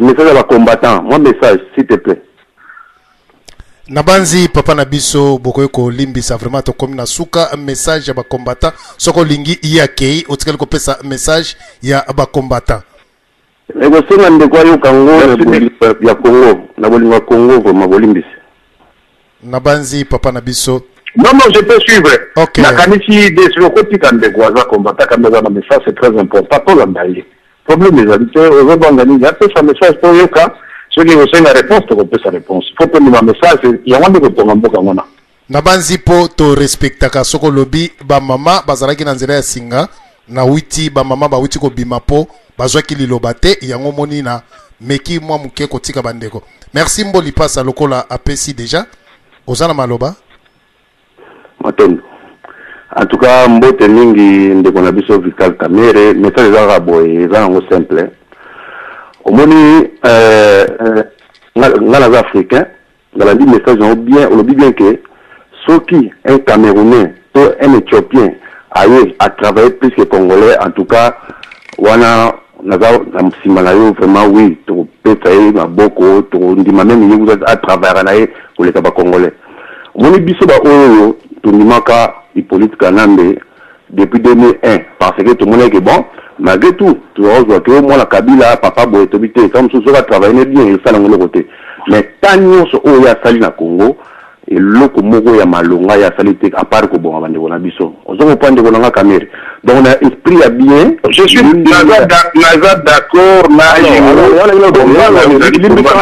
limbisa na tisa maloba langa limbisa yémi na dawana n'est pas vrai na éviter et nous on aussi bien pour négocier parce que à l'accident que yé aga fort que le cabino à l'équipe de l'esprit à l'équipe de la tête dans bongo ya bongo bimsa badamina bomi bango abomi na bachebeya abomi na azobo mayene na lingi ozo point na mito ce que je dis ça là tant pour négocier na après si maintenant on va le travailler oh wa kosala supo a sala sous o ya mi bale o ya koboma sous o yebiso ezala nini donc place on a vraiment na éviter biso ba congolais to négocier na ya nini to petit temps belé 10 ans akoye ko baté tika na travailler na bato yo bi ka travailler na congolais mais yo azako mona so mo yo congolais ba travailler fala longo la bango fala cha hors de parce que yinda za mokonzi mboka asali ba désordre nene nga sala kina batuna parce que moningai na africain na bi que unité africain na bi que ba géniaux so auto zo mona Congo za ba mindele alors mindele ba zo sepela ba bêtise yo po bango ba duma alors tant yo zo comprendre on te papa ton négocier na nini on peut pas comprendre que non tous les africains Rwanda to eda bango to tangana bango to vanda na bango comme bafana na biso mais ba boso na bango ba komi ko boma biso ba ndeko na bango alors siko biso to boso na ba matulu to boso na ba shebea to boso na ba petit na so c'est dit que to kufa to boso na ba maman ba violer aller to négocier na ye après c'est makolo a connu sur boma biso sur la négociation parce que il doit la minduki en tout cas papa la la mère to za na mito to ça la cotisation à vititi donc na tina suka cotisation là tota ndenge ko suke côté ko suke la to ko ba solution zo maka tito ko liaye alinga linga te matondo. Merci na banzi bande ko merci mingi pour un message na yo qualité ngai na ganiso comprendre kinga malamu na bifoto na politique ya bengi ya fourmi na politique ya libanda. Je suis d'accord avec vous à 1000%. Merci na bandeko nyonso bolanda kibiso na kati na radio télévision lisolo bandeko obo bengi na nzela ba téléphone pe ba Skype bozui vraiment ntangu ya kokota te boleka na kolimbisa mpamba te bandeko balekana ki ebele mpe tomekaki vraiment kosolo na bandeko o tozalaki na bango na nzela po na koyeba vraiment kati na moboko ya masolo ya mpoko malelo mpe bolandi mituna ya bandeko nyonso tu batuni yango pe na bukebi bazwi pe ba réponse na bango na banzi motuna ya suka poto pesa ye a lobaliloba ya suka cotisation ya président Etienne Tshisekedi wa Mulumba bandeko mingi baza kotia yango oko contribuer te po président asali lobby nazo kende ko pesa contribution na ngai wana ezali kutu yo mtokotinda ngana sala ngote pe mususu na sina sala na kuzu na kolobango pe na radio te ye moko leader na biso ayebi ke mwana na ye wana asala ka pe na makambo donc zala tranquille na kokotiser meloko na ngana loba mamo ya loba ki asuka soki na blessé na réponse na ngai alimbisa ngai ezaki droit na ngai te pour na recadrer makambo na limite akende akanisa keno Vital Kamera kangelinga kanda te alimbisa ngai na kombo ya nzambe na biso et puis ba combattant nyonso na bana nyonso ya diaspora na lingi na suki sa place to bandelaki ngana lobaki eloko ya makasi bosali ezali bolakisi elongi ya mboka na biso place bozali ke peuple azana kanda peuple aza kosepela mukete na fraude esalemaki et ke ngai na kosepela mingi puisque na moni ke bino bokoki kopesa pe ba idée mususu soki bosepeli nango un groupe de combattants bakoki pe ko inviter ngai na ye to sali réunion to définir ba stratégie na zone nango kote yo to yebi oyo bino bokosala kuna na oyo biso pe to kosala awa siko to bandi kosala évaluation to komi wapi to kokende ndenge nini na kanisi eloko ane kozala malamu mingi na pesi bino merci mingi nous venons de faire 3h30 ezali sekite vraiment elaksi bolingo pona mboka na biso merci na baide nyonso bobimisi na bakestion nyonso bopose merci na bandeko nyonso obolandaki biso kobanda libandeli ya émission na biso pe na mituna na bino bolandaki biso vraiment na bokebi merci na ba intervention ya bandeko nyonso tu oyo bapozaki ba question na bango pe bazwi ba biyano na bango merci pe na bandeko misusu bazwaki moyen ya kokota te mais bolekana toujours ko limbisa bana ya Congo tozala eloko moko po Congo na biso ekende liboso na pesi ba merci mingi na papi bisikita conseiller de la diaspora congolaise Odon Pambu na pesi mwana ntomi na pesi grand kalala bambote mingi mama makila bandeko nyonso oto participer na bango na émission oyo kimia ya nzambe yango e bakofulusama kati na mabota mwabino ezalaki wabino toujours à DSV Diana sous le foot de vous pertal radio télévision lisolo esika oto memela kabino ba émission ya Kafu Kafu. Vous écoutez la radio de la référence www.radiolisolo.com. Radio-Télévision Lissolo, la radio de la référence numéro 1 de la diaspora congolaise. The station with the best music. Best music. I love the music. Best music.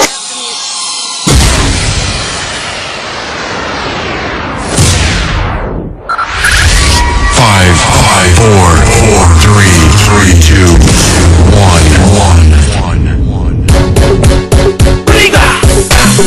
Baba God, now your hand working. Every night, now your hand working. I say, you know it's easy. To the sing and the dance and the people that rejoice. My brother, my sister, only today. If you could do a party, make we the tongue of the air. Baba God, now your hand working. No be lie, I say no be lie. No be everybody. When sleep for night, to wake up, see the light here. See the picture is right here. I know they enter for eye. Make you do your best here. Baba God go handle the rest here. Even if you no get money, the body they shake body.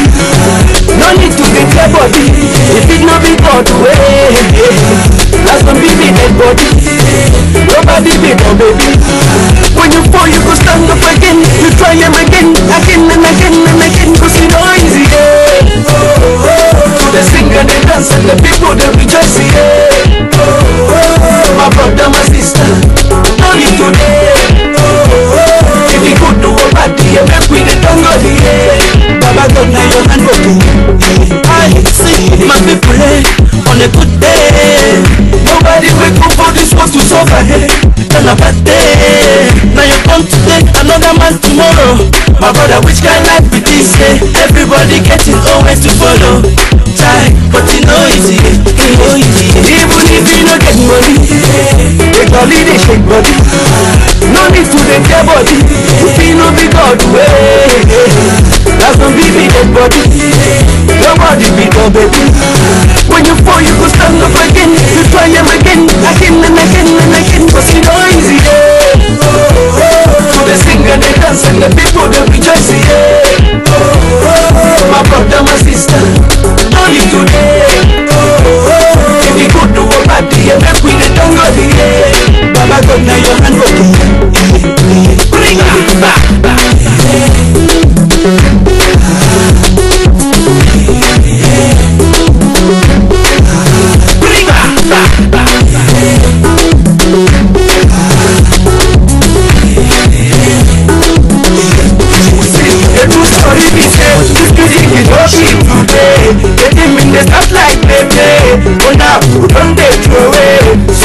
Make una seriously for my business here. I make with the try to the riches here.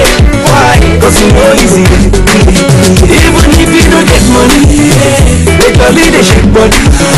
Cause the way you them text the complaint, you know be all the way. That's when we be dead body. Nobody be no baby. And when you fall, you go stand up again. You try them again, again and again and again. Cause you know easy. The sing and the dance and the people they rejoice, my brother, my sister, only today. If you go to a party, make we the tongue of the air. Baba God, now your hand working. I say, you know easy, to the sing and the dance and the people they rejoice, my brother, my sister, only today. If you go to a party, make we the tongue of the air. Baba God, now your hand working. You know easy, you know easy. My brothers and sisters, you know easy, you know easy, you know that. Even if you don't get money, you know easy. You sing and the dance and the press up to shake body. You know easy, child. Now your hand working, now your hand working. Baba God, now your hand working, now your hand working. See, even if we don't get money, we go jolly the shake body. Now your hand working, Mix it non-stop with the hottest DJ. La référence www.radiolissolo.com. Allez chérie, canaille.